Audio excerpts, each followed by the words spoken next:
The outbreak in Shanghai, China's largest city, has been so severe that some parts have been under lockdown for more than 50 days. It has brought the city of 25 million people to a standstill, including Tesla's superfactory, which has been closed for more than 20 days. Shanghai authorities released a new policy on April 16th, announcing a whitelist of 666 companies to resume work and production, involving industries such as integrated circuits, automotive manufacturing, and biomedicine.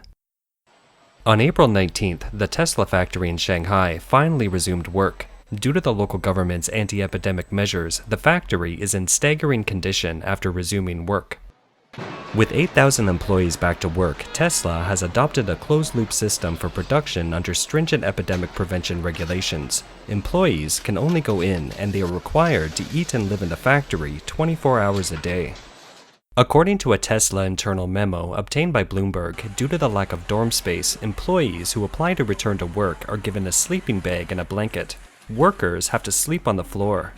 In addition, Tesla will provide shower facilities, 3 meals a day, and an allowance of 400 RMB or US $61 a day, along with recreational facilities that are under construction. However, a person familiar with the matter said that the exact amount of allowance will be based on an employee's position and rank. According to the tech website Gizmodo, employees are required to take 3 nucleic acid tests and 2 temperature measurements daily.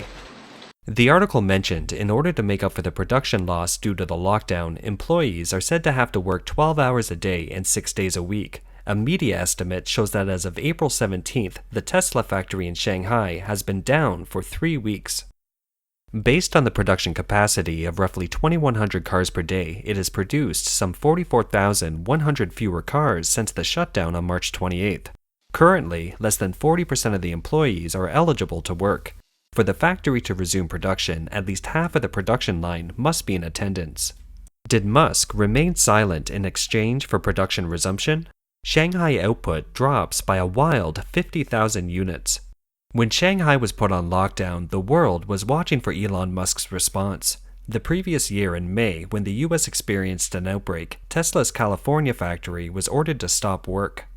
Musk, the CEO of Tesla, angrily criticized the local government for being fascist. However, when the same thing happened in Shanghai, he stayed silent and didn't speak much about the decision of Shanghai authorities. It appears that under pressure by the Chinese Communist Party, or CCP, Musk had to remain silent in exchange for resuming production. Although Tesla has resumed production successfully, its parts suppliers will also have to take a closed-loop production approach, creating a significant challenge for the production capacity for Tesla's superfactory. Delivery of parts and materials in the Yangtze River Delta region and whether manufactured finished products can reach the port smoothly in the future is yet another issue. Industry insiders revealed that it's been a week since Shanghai and the Yangtze River Delta announced the whitelist of enterprises resuming work and production. But there are still very few enterprises that have achieved full production capacity. In particular, local governments often require resumed enterprises to bear the main responsibility for the rise of the outbreak, which makes some enterprises less motivated to resume work. At the same time, due to the remaining strict restrictions on the movement of staff and vehicles, Shanghai whitelisted enterprises encountered logistics nightmares and labor shortages right after resuming work.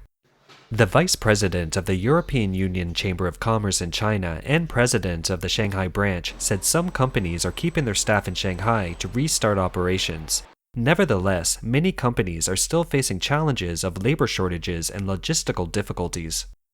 In a statement on the 21st, the European Union Chamber of Commerce said, "We estimate that there is a huge gap between policy and realistic implementation as less than 30% of companies' workforce is eligible to work due to the ongoing lockdown." The statement also mentioned that the consensus is that this logistical nightmare will continue until mid-May. Business groups representing British and US companies also expressed concern about the impact of the lockdown in Shanghai and other Chinese cities. The US-China National Committee on Trade said companies could only recall 30 to 40% of their employees to their factories, which made it difficult to implement a normal shift system.